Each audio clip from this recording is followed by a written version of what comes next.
बिस्मिल्लाहिर्रहमानिर्रहीम। अस्सलामु अलैकुम वरहमतुल्लाहि वबरकातुहू। जनाब, आज जुम्मतुल मुबारक है। सबसे पहले आप सब हज़रात को जुम्मे की मुबारक हो।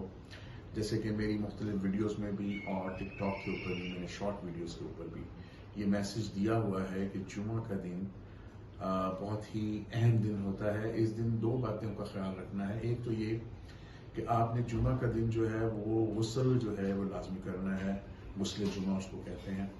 और दूसरा जो है वो ये है कि आपने घर में अच्छा खाना बनाना है।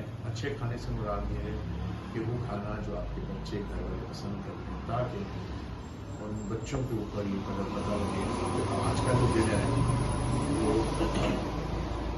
ख़ास तौर पर एक अहम दिन है और बाकी दिनों से मुख्तलिफ है। और जुम्मे की अहमियत जो है वो रफ्ता रफ्ता उनके दिलों में बसती है। आज का जो जुम्मे का दिन है, जो आज अहम बात मैंने आपसे करी वो ये है कि असल में मैं अभी इस वक्त पाकिस्तान में हूँ और दुबई से जो मेरे एक दोस्त हैं वो हर जुम्मा को जो दुबई की तमाम मसाजिद में जुम्मे का खुतबा पढ़ा जाता है वो खुतबा शेयर कर देते हैं जुम्मे से पहले।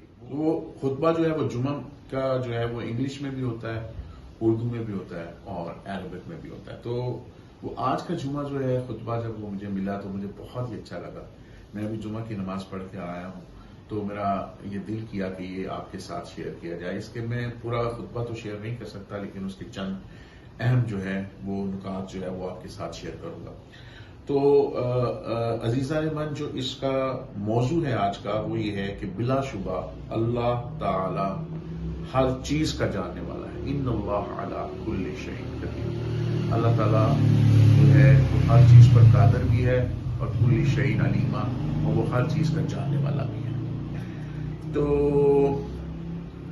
यहां पर जो खुतबे का आगाज होता है वो आगाज ये करते हैं कि मेरे भाइयों, अल्लाह ताला का फरमाने आलिशान है कि आलम तालम अन्नल्लाहु यअलमु मा फिस समाई वल अर्द, यानी कि क्या तुम नहीं जानते कि आसमान और जमीन के अंदर जो चीज है उस सब का अल्लाह को इल्म है।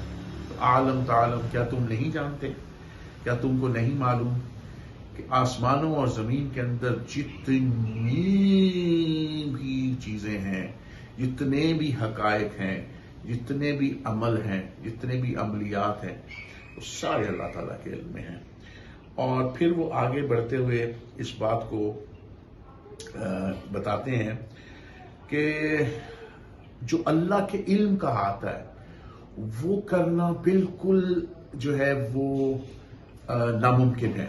और इसकी मिसाल वो देते हुए कहते हैं कि जब हजरत सैयदना मूसा अलैहिस्सलाम और हजरत खिज़र अलैहिस्सलाम एक सफर पर जा रहे थे तो उनके साथ कश्ती में सवार हुए और नबी करीम सल्लल्लाहु अलैहि वसल्लम ने जो अजीम खुल्क अजीम है, उन्होंने जो खुद जिनका इरशाद गिरामी है कि अना मदीनतुल इल्म व अलीउन बाबुहा, कि आपने फरमाया कि मैं इल्म का शहर हूं, अली उसका दरवाजा है। तो आपने उसके बारे में इरशाद फरमाया कि हजरत नबी करीम सल्लल्लाहु अलैहि वसल्लम ने यह इरशाद फरमाया कि जब वो खिज़र अलैहिस्सलाम और मूसा अलैहिस्सलाम जो है वो जा रहे थे तो कश्ती पर एक परिंदा आकर बैठा और उसने अपनी चूंट से समंदर से पानी पिया। तो आप सल्लल्लाहु अलैहि वसल्लम ने इरशाद फरमाया कि वो जो परिंदे ने समंदर से पानी पिया था, उस पानी पीने से जितनी समंदर में कमी हुई थी, अल्लाह ताला के इल्म से अगर हमारे इल्म में और अल्लाह ताला के इल्म में कंपैरिजन करें तो अल्लाह ताला के इल्म में उतनी कमी भी नहीं होती जो इल्म हमारे पास है। तो इसका मतलब ये हुआ कि अल्लाह का इल्म बहुत वसी है, इसकी वुसअत का अंदाजा जो है वो लगाना नामुमकिन है। फिर आगे चलकर उन्होंने खुतबे में ये इरशाद फरमाया जो यहां पर है कि अल्लाह ताला हर चीज का जानने वाला है, जो हमारे पीछे हो गया और जो हमारे आगे आने वाला है। जितनी भी, यानी ये कोई तफरीक नहीं है किसी मखलूक की, किसी इंसान, जिन, इंस, परिंद, ये सब जो पीछे हो गया अल्लाह उसको भी जानता है, जो आगे आने वाला है अल्लाह उसको भी जानता है। तो इरशाद उन्होंने कर किया कि क्योंकि अल्लाह के इल्म के अहाते में है सारी चीजें, تو ہمیں اللہ سے ڈرنا چاہیے. اسی لیے نبی کریم صلی اللہ علیہ وآلہ وسلم نے ارشاد فرمایا کہ جب تم نماز پڑھو تو ایسے پڑھو کہ اللہ تم کو دیکھ رہا ہے، تم اللہ کو دیکھ رہے ہو. اور اگر یہ ابھی تمہاری جو نمازوں سے جو تمہاری روحانی کیفیت ہے ابھی اگر اس تک نہیں پہنچی ہے تو پھر انہوں نے ارشاد فرمایا کہ کم از کم اتنا کرو کہ جب تم نماز پڑھو تو دیکھو کہ اللہ تمہیں دیکھ رہا ہے. تو یہ یعنی اس قدر جو ہے علم کا ہاتھ، اللہ نے ہر چیز اپنے ہاتھے میں لے رکھی ہے. تو اس کے بارے میں انہوں نے پھر ایک اور خطبے کے اندر ہی جو ہے وہ حضرت عبداللہ ابن عمر رضی اللہ تعالیٰ عنہ کا ایک واقعہ لکھا.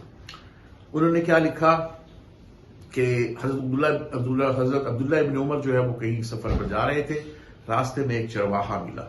اس چرواہے کے پاس بکریاں تھیں. حضرت عمر رضی اللہ تعالیٰ عنہ، ابن عمر رضی اللہ تعالیٰ یعنی حضرت عبداللہ ابن عمر رضی اللہ تعالیٰ نے یہ سوچا کہ چلو میں اس کا امتحان لیتا ہوں. اس کی غرض سے انہوں نے کہا کہ اس طرح کرو کہ ایک بکری جو ہے وہ مجھے دے دو. تو اس چرواہے نے کہا کہ یا سید، یہ بکری جو ہے یہ تو میرے مالکوں کی ہے، تو میں تو اس میں خیانت نہیں کر سکتا. تو حضرت عبداللہ ابن عمر رضی اللہ تعالیٰ نے کہا کہ وہ تو نہیں دیکھ رہا تمہارا مالک تو جو ہے وہ تمہیں نہیں دیکھ رہا. تو انہوں نے کہا کہ مالک تو نہیں دیکھ رہا. انہوں نے کہا تمہارا مالک نہیں دیکھ رہا، تم اس کو کہہ دینا کہ یہ بکری کو بھیڑیا کھا گیا. تو اس نے کہا مالک تو نہیں دیکھ رہا لیکن وہ اللہ تو دیکھ رہا ہے نا، اس کو میں کیا جواب دوں گا. تو اس پر حضرت عبداللہ بن عمر کو اس نے کہا، جب حضرت عبداللہ بن عمر نے کہا کہ تم اپنے مالک کو یہ کہہ دینا کہ ایک بکری کو جو ہے وہ بھیڑیا کھا گیا ہے، تو تم اس کو یہ کہہ دینا. تو اس پر اس نے کہا بڑے ہی ایک یعنی روحانی انداز سے اس نے کہا تو پھر اللہ کہاں ہے. تو جب اس نے یہ کہا کہ پھر اللہ کہاں ہے تو حضرت عبداللہ ابن عمر رضی اللہ تعالیٰ عنہ کے دل پر اتنا اثر ہوا کہ وہ بڑی دیر تک یہی کہتے رہے کہ پھر اللہ کہاں ہے، پھر اللہ کہاں ہے، پھر اللہ کہاں ہے. جو ہمارے دلوں میں ہے وہ بھی اللہ جانتا ہے، اور جو ہم بولتے ہیں یا عمل کرتے ہیں وہ بھی اللہ جانتا ہے. تو ہمیں اس بات کا خیال رکھنا چاہیے کہ ہم کوئی بھی عمل چھپ کر نہ کریں، کوئی بھی ایسا عمل جس میں اللہ تعالیٰ کی ناراضگی کا ڈر ہو اور غصے کا، غضب کا ڈر ہو. ہمیں اس بات کا خیال رکھنا چاہیے کہ اللہ کے علم کے احاطے میں سب کچھ ہے. دوسری بات کہ علم کی اہمیت بھی بہت زیادہ ہے، تو ہمیں ایک دوسرے کو علم سکھانا بھی ہے اور سیکھنا بھی ہے، اور وہ علم جو ہمیں اللہ کے دروازے تک پہنچا دے. ان اللہ وملائکتہ یصلون علی النبی یا ایھا الذین آمنوا صلوا علیہ وسلموا تسلیما. اللهم صل علی سیدنا محمد وعلی اہل بیتہ وآلہ وبارک وسلم علیہ. السلام علیکم ورحمۃ اللہ.